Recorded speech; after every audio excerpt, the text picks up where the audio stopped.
નમસ્કાર, સ્વાગત છે આપનું ગુજરાત ફર્સ્ટમાં સમાચારોમાં। હું આપની સાથે યશ। અમદાવાદની વાત કરીએ। અમદાવાદના રામોલમાં જે ફટાકડાની ફેક્ટરીમાં બ્લાસ્ટ થયો હતો 14 જુલાઈ 2014ના રોજ આ જ સ્થળ ઉપર આગ લાગી હતી। મેહુલ ડોડિયાના માતા છેલ્લા 20 વર્ષથી આ ફેક્ટરી ચલાવતા હતા। 2014ના બ્લાસ્ટમાં 14 વર્ષના છોકરાનું મોત થયું હતું। અગાઉ નરેન્દ્રભાઈ અને રમીલાબેને આ જગ્યા ભાડે રાખી હતી। લાયસન્સ રદ થયા બાદ મેહુલ ડોડિયાના નામે લીધું હતું લાયસન્સ। પોલીસે લાયસન્સ રિન્યુ અંગેની અરજીનો નેગેટિવ રિપોર્ટ પણ આપ્યો હતો, છતાં પણ આ ફેક્ટરી ધમધમતી હતી। ત્યારે અનેક સવાલો ઊભા થઈ રહ્યા છે। મારા સહયોગી વિક્રમ આપણી સાથે ન્યૂઝ રૂમથી લાઈવ જોડાઈ ચૂક્યા છે।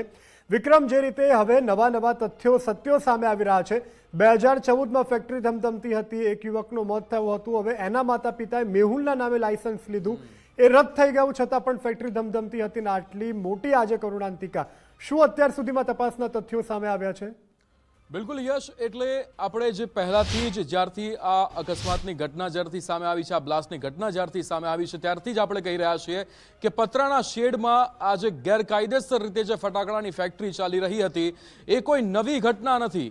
અહીંયા પતરાના શેડમાં જ અગાઉ 20 વર્ષથી આ ફટાકડાની ફેક્ટરી ચાલી રહી હતી। અગાઉ કોઈ બીજાના નામ પર હતી અને ત્યારબાદ એક 14 વર્ષના બાળકનું મૃત્યુ થાય છે અને ત્યારબાદ તેમનું લાયસન્સ કેન્સલ થાય છે। એ ઘટના અગાઉ પણ બની ચૂકી છે, પણ અહીંયા બેદરકારી કેટલા લોકોની છે એ હવે ધીરે ધીરે સામે આવશે। અગાઉ પણ જે રીતે પોલીસે લાયસન્સ રિન્યુ અંગેની અરજીનો નેગેટિવ રિપોર્ટ આપ્યો હતો, પણ છતાં અહીંયા લાયસન્સ રિન્યુ કરવામાં આવ્યું। પહેલા માતાના નામે ચાલતું હતું, પછી લાયસન્સ અહીંયા જે કેન્સલ કરવામાં આવ્યું, 14 વર્ષના છોકરાનું મોત થયું ત્યારબાદ, અને પછી મેહુલ ડોડિયા એટલે કે એમના પુત્રના નામે એ લાયસન્સ રિન્યુ થયું છે, લાયસન્સ બનાવવામાં આવ્યું હતું। મેહુલ ડોડિયાના નામે લાયસન્સ રદ થયા બાદ એ લાયસન્સ ફરીવાર બનાવવામાં આવ્યું છે। 2014માં બ્લાસ્ટમાં 14 વર્ષના બાળકનું મોત થાય છે। 20 વર્ષ સુધી આ અગાઉ ફેક્ટરી ચાલે છે અને પછી હાલમાં જે આ ઘટના બની છે, 9 લોકોના જીવ ગયા છે, પણ અહીંયા બેદરકારી એ કેટલા લોકોની છે, લિસ્ટ કેટલું લાંબુ સામે આવશે એ જોવાનું રહે છે। પણ અહીંયા 14 જુલાઈ 2014નો એ બનાવ કે જ્યારે પણ આ જ પ્રકારની આગ લાગી હતી, 14 વર્ષના એ બાળકનું મૃત્યુ થાય છે, પણ અહીંયા સવાલ એ ઊભો થાય છે કે ફરીવાર કેમ આ ફેક્ટરી ધમધમવાની અહીંયા પરમિશન મળી, ફરીવાર કેમ અહીંયા ફટાકડા બનવાની આ પરમિશન મળી, અને જો પરમિશન મળી છે તો એ તમામ વસ્તુઓ ગેરકાયદેસર રીતે અહીંયા સાધનો આગ લાગી ત્યારબાદ એ સાધનો હતા કે નહીં તેવી કોઈ અહીંયા જાણે પરવા જ ન કરી હોય। 9 લોકોના જીવ જાય છે। અગાઉ લાયસન્સ રદ થાય છે અને ફરીવાર લાયસન્સ આપવામાં આવે છે, એટલે અહીંયા ક્યાંક ને ક્યાંક તો એવા મોટા માથાઓના નામ સામે આવી શકે છે જેમણે પણ આ ફેક્ટરી ચલાવવા માટે કટકી લીધી હોય તેવું લાગે છે, અને એટલે જ અહીંયા 9 નિર્દોષ લોકોના મૃત્યુ થાય છે।